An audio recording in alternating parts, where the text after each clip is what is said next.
Thanks for joining us Behind the Frontline, a podcast providing timeless solutions to everyday workforce and workplace challenges.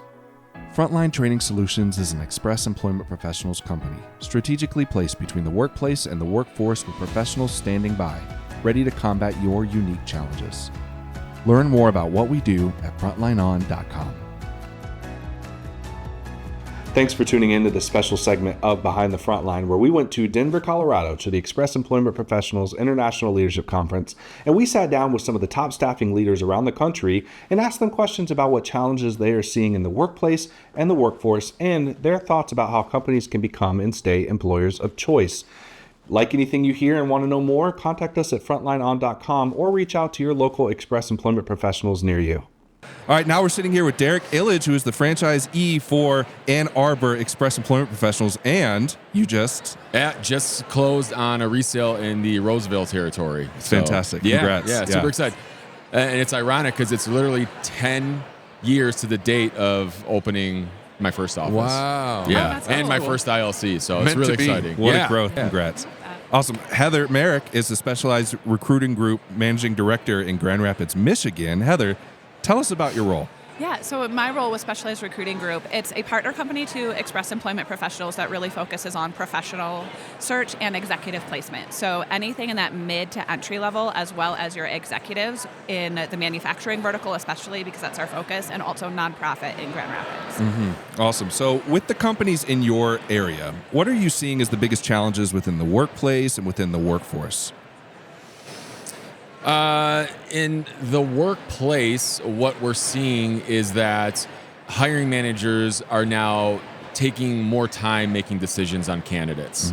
Coming out of the pandemic, where it was a mass hire, they were hiring quickly, right? Out of sometimes I think desperation and just necessity. Now I think that excitement has leveled out, and they're more focused on quality. So we're struggling with a lot of our HR managers, our supervisors, that are really sitting on these strong candidates a little too long.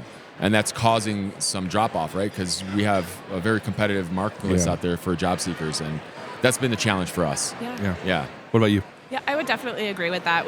We're really seeing that the time to hire and the pace that hiring managers and HR directors are moving is very similar to what it was in 2018 and 2019 in the Grand Rapids market, where companies were being very specific and strategic about the hires that they were making and really looking for the best candidate and not worrying about the time frame. And now, for a long time, as Derek said, they were hiring, we just needed a person, and if they were qualified, wonderful.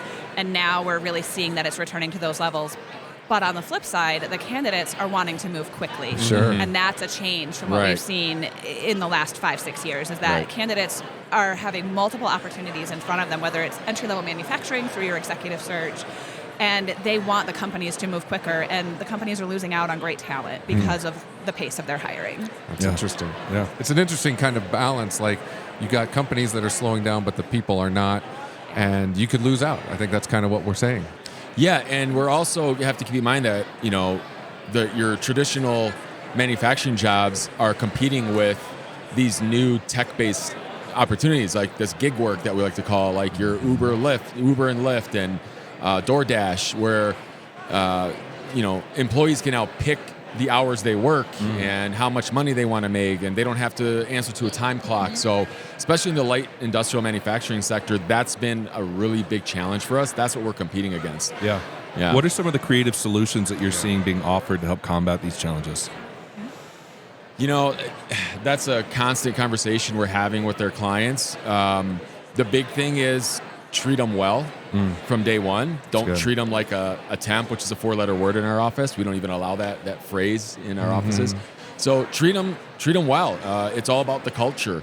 And if they don't feel like they're valued, they have plenty of options out there to work for themselves. I love that. We have a big focus on onboarding well and creating the culture where people feel they belong, that we coined a phrase. That's correct. Belongboarding. Belongboarding. I love that. Onboarding to where people feel they belong. It's time for a t-shirt, I think. It's time for a t-shirt. Yeah. Heather, what do you think? What are some of the creative solutions you're seeing being offered? Yeah, I think, as Derek said, that inclusive culture, that onboarding process, the strong benefits package are all things that are really important to employees and job seekers. And it's a shift for a lot of companies to look at that. In the administrative world and in some of the manufacturing organizations, we've seen some flexibility with schedules that companies started offering during the pandemic. Some of that has been rolled back. But those that have stuck with it are really experiencing less turnover than those that have gone back to the strict, here is your 8-hour shift versus can we have a 3 o'clock start time, a 4 o'clock start time, and a 5 o'clock start time for our second shift and stagger that to accommodate people's transportation needs, their childcare needs, the other things that they have going on in their life. And that creates loyalty within the employee because they feel like the company cares about them and is taking their needs into consideration. Yeah, and I want to add to that, just speaking from our internal staff, we've made that adjustment coming out of the pandemic. It's, we offer so much flexibility that if somebody has to leave early to pick up their kid from school, that's okay. Like, we don't want you to stress about your family life. That's going to distract you from your professional life. So having that flexibility and being compassionate and empathetic is really a game changer in the eyes of the employee, because then they really feel like they're valued. That's right. Absolutely. And it's all about, helping companies become an employer of choice. We throw that term around, employer of choice, and I'd love to hear your perspective on how do you define what employer of choice is? Oh, boy. Well, I'm going to throw that one to the SHRM president here. Yeah. So an employer of choice is really a company that people want to work for. It's a destination employer, and they offer a culture that is exciting and engaging for people. They care about their employees, not just saying that they do, but really showing it through how they treat people, the coaching and development that's available for people, the benefits package, the flexibility. All of those things make a difference. It's that investment in people and the development. And sometimes that development and that investment might cause a good person to leave your organization, but as a manager and as a leader, if you really care about that person as an individual and not a number for your company, sometimes it's okay if they leave because you're helping them take the next step in their career, and you can still be a mentor to them. And now you've opened up an opportunity for someone else to step into that position within your organization. That's so true. Yeah. What do you think?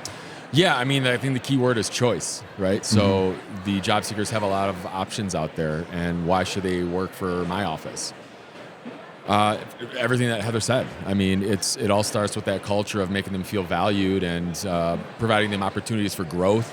And, even if they exit your company, there's no bad blood. Like, we always want our staff to do better than they did the day before. And if that means they've grown out of their role with us and we have nothing else for them to offer, we're going to help you move into that next level. We're never going to get in the way of them bettering themselves or their family. So I think at the core, they need to feel that they're not a number. They're not, just a ticket to punch. It's not just a desk to fill. They are actually a member of this organization, and they're the mission and the vision behind it all.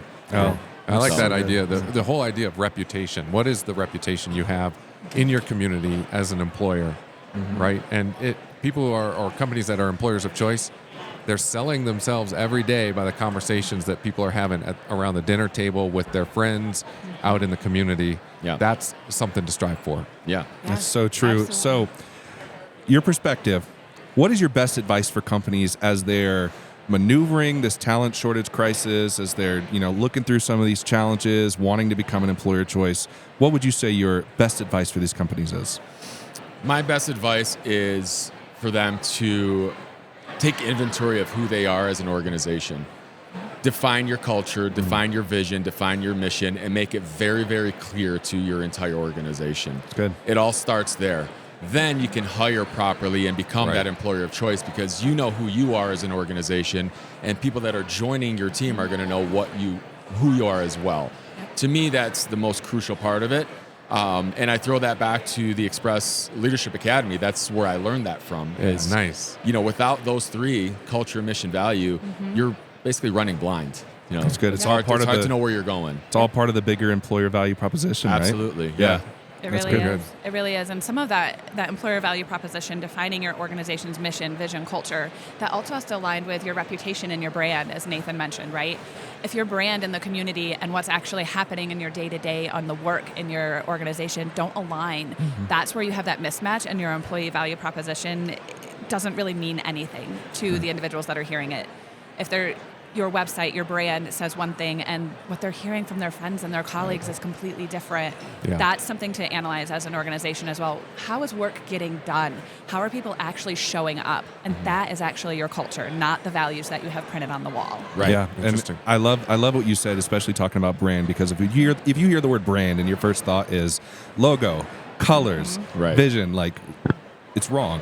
What your brand is what are people saying about your company? Yeah. Right. Like, that's your Yeah. brand. That's what you need to put your focus on. Such great advice. Yeah. I love that.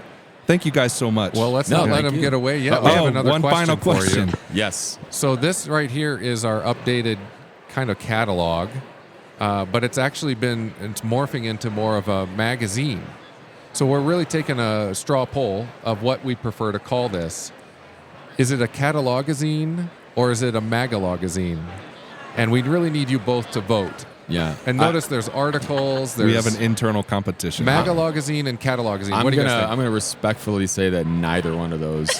Oh, Thank you. okay. Thank you. Okay.